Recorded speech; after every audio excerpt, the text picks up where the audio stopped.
Oke, terima kasih. Jadi tadi malam belajar nggak tentang pembelajaran hari ini?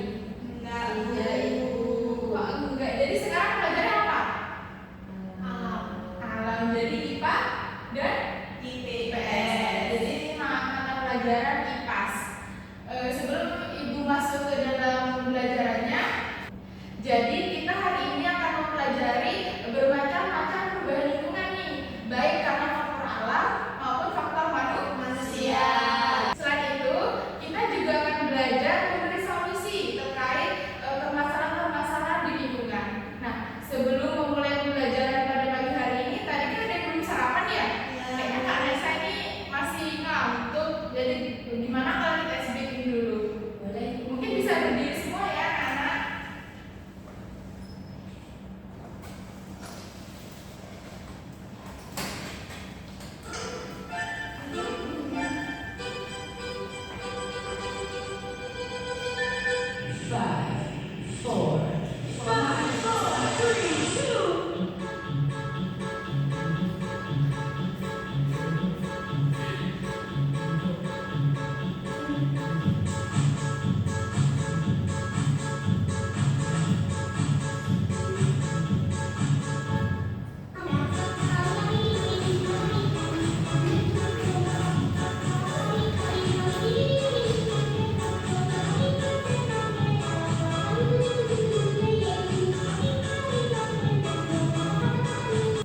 Oke anak-anak, jadi bisa duduk kembali ya. Ya Ibu.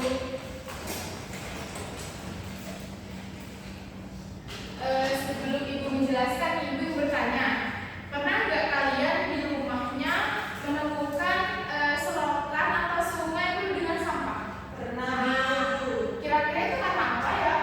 Buang sampah. Buang sampah sembarangan, buang sampah sembarangan. Selain itu, jika di sekolah nih, apakah anak-anak pernah menemukan peraturan untuk membuang sampah di tempat sampah dan lain sebagainya? Apa pernah? Pernah, Bu. Sudah dilakukan tidak?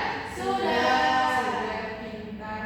Oke, jadi kita akan langsung masuk ke materi pengaruh aktivitas manusia terhadap lingkungan. Yang pertama adalah perubahan lingkungan. Jadi apa sih perubahan lingkungan itu? Jadi perubahan lingkungan adalah kondisi alam yang berubah, yang tidak sama seperti kondisi sebelumnya. Perubahan lingkungan ini terdapat dua faktor pemicunya. Yang pertama karena faktor alam, jadi memang dari alamnya sendiri, atau yang kedua faktor buatan atau faktor dari manusia yang menyebabkan perubahan lingkungan tersebut. Di sini Ibu ada contoh untuk faktor alam. Hai hai hai. Hari ini kita akan belajar tentang sumber pokok perubahan kondisi bumi karena faktor alam. Peserta paham apa penyebabnya menurut? Ya, betul sekali. Ini merupakan salah satu bencana alam, yaitu gempa bumi. Lalu berikutnya ada bencana alam gunung meletus. Kemudian ada bencana alam yaitu banjir. Disusul dengan bencana alam yaitu angin puting beliung. Bencana alam kita, setelah kalian mengetahui berbagai macam contoh bencana alam, pertanyaannya, mengapa bencana tersebut bisa terjadi? Ya, bencana alam yang disebabkan oleh alam. Contohnya saja letusan gunung api. Oke anak-anak, tadi kalian sudah melihat video tentang perubahan lingkungan karena faktor alam. Tadi contohnya perubahan lingkungan karena faktor alam ada apa aja? Gempa bumi, oke, gunung meletus, lalu angin puting beliung. Jadi dapat kita simpulkan bahwasanya perubahan lingkungan diakibatkan faktor alam itu karena bencana atau karena dari alam itu sendiri. Oke. Yang kedua adalah faktor manusia. Halo teman-teman.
manusia adalah 100 hak cuci, memasak, dan minum.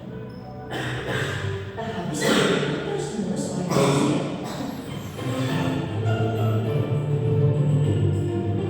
Paling penting dalam kehidupan. Oleh itu, air akan berbentuk menjadi es yang padat. Apabila air dipanaskan, seperti yang terdapat di bawah tanah dan mengalir di sungai, atau berbentuk padat seperti yang terdapat pada salju dan es di kutub, ataupun berbentuk uap air saat terkena sinar matahari. Oke anak-anak, tadi Ibu sudah menampilkan video terkait siklus air dan juga betapa pentingnya air untuk kehidupan kita sehari-hari. Jadi jika kita lihat dari video, ternyata siklus air itu berputar ya, jadi selalu diperbarui. Tetapi jika kita tidak menjaga ketersediaan air, itu juga tidak baik untuk keberlangsungan siklus air. Jadi anak tahu nggak cara agar air tetap tersedia, terutama air bersih? Yang pertama mungkin ada yang tahu? Mengotori air. Tidak mengotori air. Contohnya memang tidak membuang sampah, tidak membuang limbah pabrik begitu.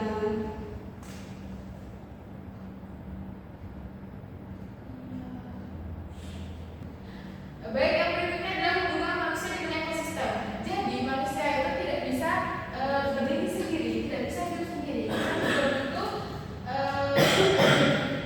Kita juga butuh teman-teman tanaman dan juga hewan di sekitar. Misalnya anak-anak itu bernafas dari apa oksigennya? Dari apa? Udara. Tumbuhan, dari tumbuhan. Lalu kalau misalnya kalian makan ayam, ada yang suka ayam nggak? Ada yang suka ayam ya. Ayam itu kan dari hewan, juga bisa dimakan buat kita. Jadi maka dari itu manusia memiliki hubungan atau ketergantungan terkait ekosistem. Jadi kita tetap harus menjaga antara tumbuhan maupun juga hewan dan lingkungan sekitar. Berikutnya adalah budaya lokal untuk menjaga lingkungan.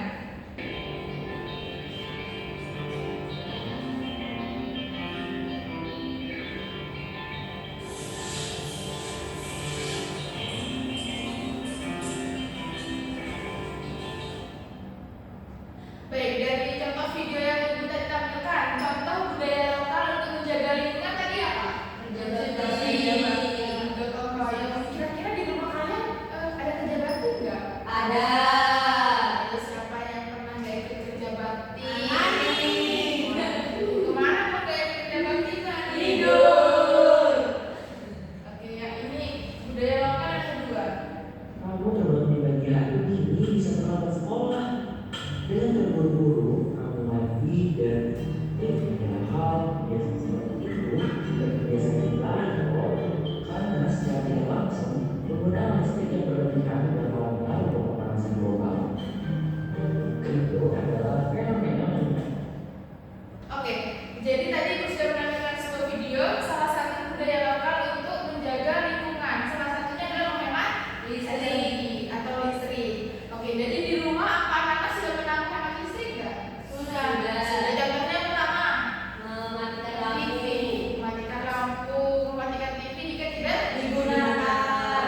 Jadi cara-cara yang anak-anak lakukan itu sudah benar. Karena kenapa? Jika penggunaan listrik itu berlebihan akan berdampak pada pemanasan global. Jadi dampak dari pemanasan global ini yang pertama adalah cuaca tidak menentu.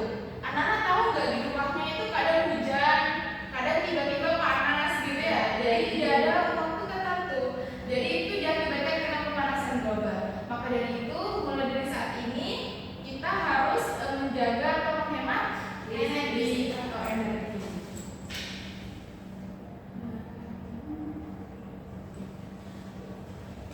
Oke, tadi Ibu sudah menjelaskan terkait perubahan lingkungan, baik karena faktor alam maupun juga faktor manusia. Jadi sekarang adalah saatnya mengerjakan tugas.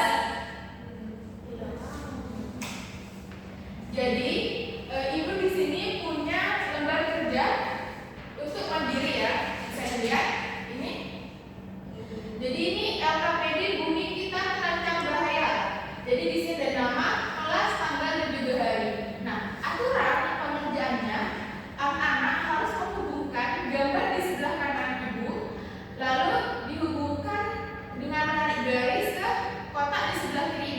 Jadi gambar di sebelah kanan ini termasuk karena faktor alam atau faktor manusia.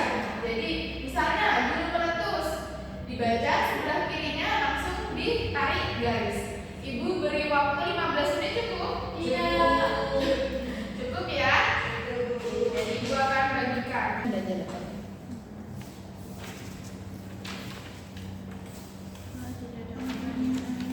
Kelas 5 apa 4 ya? Tanggal berapa? 9 Desember. Hari dari kesembuhan kalian. Ini kan Maret yang tahu. Ya Maret kita kan. Sudah. Apa kelas centang?